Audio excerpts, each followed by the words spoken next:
Hello అందరికీ నమస్కారం. నేను మీ మనుప్రసు. ఇవాళ ఏంటంటే బీరువా అయితే సర్దాలని అయితే ఫిక్స్ అయిపోయాం. ఫస్ట్ టైం వచ్చినప్పుడు మాకు ఇచ్చిన బీరువానే మళ్ళీ మాకైతే ఇచ్చారు. ఆ బీరువానే ఇది. దీంట్లో అయితే ఇప్పుడు బట్టలన్నీ సర్దుకోవాలి. 1 మంత్ నుంచి బట్టలు అయితే బ్యాగుల్లోనే ఉండిపోయాయి. ఆ లగేజ్ బ్యాగులు ఇప్పుడు ఓపెన్ చేసి అన్ని బీరువాలు అయితే సర్దేయాలి. 4 బ్యాగులు అయితే ఉన్నాయి. ఇప్పుడు ఈ బ్యాగులన్నీ ఓపెన్ చేసి అయితే సర్దాలి. మా ఆయన అయితే హెల్ప్ చేస్తా అన్నాడు, కానీ ఏం చేయలేదు, నేనే చేసుకోవాల్సి వస్తుంది. ఈ 4 బ్యాగుల్లో బట్టలు చాలా అయితే ఉన్నాయి. ఇప్పుడు ఒక్కొక్కటిగా ఓపెన్ చేసి చూద్దాం. ఒక్కో బ్యాగ్ వచ్చేసి 23 kgs వరకు ఉన్నాయి బట్టలు. అంటే 1 పర్సన్కి 2 బ్యాగ్స్. 2 బ్యాగ్స్ అంటే 1 బ్యాగ్ వచ్చేసి 25 kgs అలా తీసుకెళ్ళొచ్చు ఎయిర్పోర్ట్లో. అంటే 1 పర్సన్కి 2 బ్యాగ్స్ అంటే 25, 50 kgs. అండ్ 2 పర్సన్స్ ఉన్నాం కాబట్టి 100 kgs వరకు తీసుకెళ్ళొచ్చు. కానీ బ్యాగే ఒక 4 kgs వరకు పోతుంది కాబట్టి 23 kgs వరకు అయితే మేము పెట్టుకున్నాము. ఇప్పుడు ఇవన్నీ ఓపెన్ చేస్తే మీకే అర్థమవుతుంది ఎలా పెట్టుకున్నాం అనేది. నేను కొన్ని వ్యాక్యూమ్ కవర్స్ అయితే నేను ఆర్డర్ పెట్టుకున్నాను ఆన్లైన్లో. వాటిల్లో పెట్టి నేనైతే తీసుకొచ్చుకున్నాను. ఈ బ్యాగులు చాలా బరువు అయితే ఉన్నాయి, లేపడానికి కూడా నా వల్ల కావట్లేదు. కింద అయితే పెట్టి ఇప్పుడైతే ఓపెన్ చేసి చూద్దాం. ముందుగా అయితే జిప్ అయితే ఓపెన్ చేశాను. బట్టలు చూడండి ఎలా ఉన్నాయో. కవర్లో అలాగే ఉండిపోయాయి. మేము ఇక్కడికి వచ్చి 1 మంత్ పైనే అవుతుంది. ఈ 1 మంత్లో మేము మా రూమ్ అయితే వేరే ఫ్యామిలీకి అయితే ఇచ్చున్నారు. దానికి పక్క రూమ్లో మేము చిన్న రూమ్లో అయితే ఉన్నాము. అప్పుడు మాకు బీరువా లేదు. అంటే ఇక్కడున్న ఇంకో ఫ్యామిలీ అయితే ఇండియాకి వెళ్తున్నారని చెప్పి బీరువా మీరు తీసుకుందారులే అని చెప్పారు. అందుకని మేము ఇన్ని రోజులు బ్యాగుల్లోనే ఉంచాము. వాళ్ళు ఇండియా వెళ్ళిన తర్వాత అయితే ఈ రూమ్ అంతా నీట్గా చేసుకొని క్లీన్ చేయించి అన్నీ ఇప్పుడైతే బీరువాలో సర్దేస్తున్నాను. ఇవే నేను చెప్పిన వ్యాక్యూమ్ స్టోరేజ్ బ్యాగ్స్. ఇవి నేనైతే ఆర్డర్ పెట్టుకున్నాను. 2 ప్యాకెట్స్ అయితే పెట్టుకున్నాను. ఒక్కో ప్యాకెట్లో వచ్చేసి 5 కవర్స్ వరకు వచ్చాయి. 2 స్మాల్, 1 మీడియము, 1 లార్జ్. వాటిల్లోనే నేను బట్టలన్నీ అయితే మడతేసి దాంట్లో పెట్టేశాను. దానికి ఒక పంపు లాంటిది అయితే ఒకటి ఉంటుంది. దాని ద్వారా మనం లోపల ఉండే గాలిని అయితే తీసేస్తాము. దాని ద్వారా ఏంటంటే బ్యాగ్లో మనం చాలా బట్టలు అయితే పెట్టుకోవచ్చు. ఇప్పుడు దీంట్లో నుంచి తీస్తున్నాను. అంటే ఇంతకు ముందున్న బట్టలు మేము ఇక్కడ వదిలేసి వెళ్ళిపోయాము. అవి కూడా ఇప్పుడు క్లీన్ చేయించి ఇక్కడ దాంట్లోనే పెట్టేశాను. ఇవే అవన్నీ ఇక్కడే వదిలేసిన బట్టలు. ఈ ఎల్లో డ్రెస్ వచ్చేసి నా మ్యారేజ్ అయిన తర్వాత నా ఫస్ట్ బర్త్డేకి మా అత్తమ్మ వాళ్ళు తీసిచ్చిన డ్రెస్ అయితే అది. ఇది నేను ఇండియాకి వచ్చినప్పుడు స్టిచ్ చేసుకున్నాను నేనే. ఇదైతే మా అమ్మ శారీ 800 పెట్టి కొనుక్కుందంట. దాన్ని నేనైతే కట్ చేసి ఇలా అయితే కుట్టేశాను అప్పటికప్పుడు. యూట్యూబ్లో చూసి సొంత ప్రయోగాలు అయితే చేస్తూ ఉంటానన్నమాట. ఈ డ్రెస్ ఇందాకైతే చెప్పాను కదా, నా మ్యారేజ్ అయిన తర్వాత ఫస్ట్ బర్త్డేకి తీసిచ్చారు మా అత్తమ్మ వాళ్ళు. అదైతే ఇప్పుడు మీకు చూపిస్తాను. చాలా కలర్ అయితే చాలా బాగుంది. Pink and yellow combination. ఈ డ్రెస్ ఒక్కసారే వేసుకున్నాను, అది కూడా నా బర్త్డే. ఇప్పుడు ఇంకో డ్రెస్ అయితే చూపిస్తాను. ఇది మా అమ్మ శారీని నేను ఫ్రాక్ లాగా అయితే స్టిచ్ చేసుకున్నాను. ఇది కూడా నేనే చేసిందే. అంటే అన్ని యూట్యూబ్ ప్రయోగాలు. ఈ డ్రెస్కి నేను బెల్ట్ కూడా అయితే స్టిచ్ చేశాను. దానికి స్టోన్స్ కూడా యాడ్ చేశాను. ఈ డ్రెస్ అయితే చాలా బాగా అయితే వచ్చింది. ఇలా అయితే ఒక పిక్ అయితే తీయాను, చూడండి ఎలా ఉందో.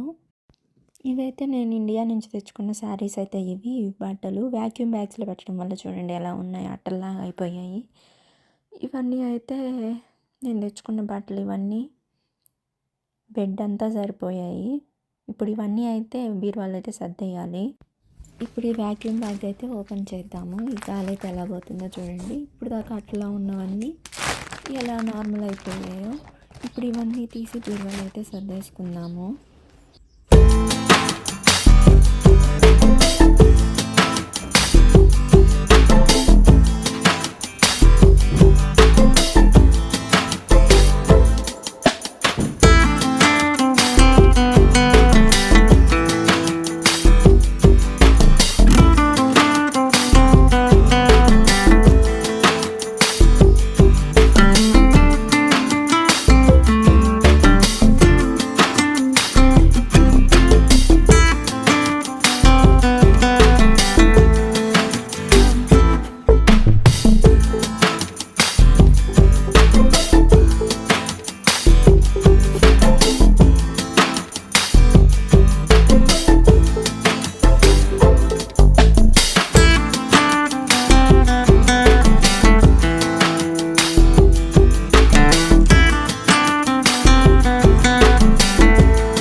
బట్టలు అయితే అన్నీ సర్దేశాను. అన్నీ పై వరకు అయితే సరిపోయాయి. కింద వచ్చేసి మా ఆయన బట్టలు అయితే సర్దాను. అవి మీకు నెక్స్ట్ వీడియోలో అయితే అప్లోడ్ చేస్తాను.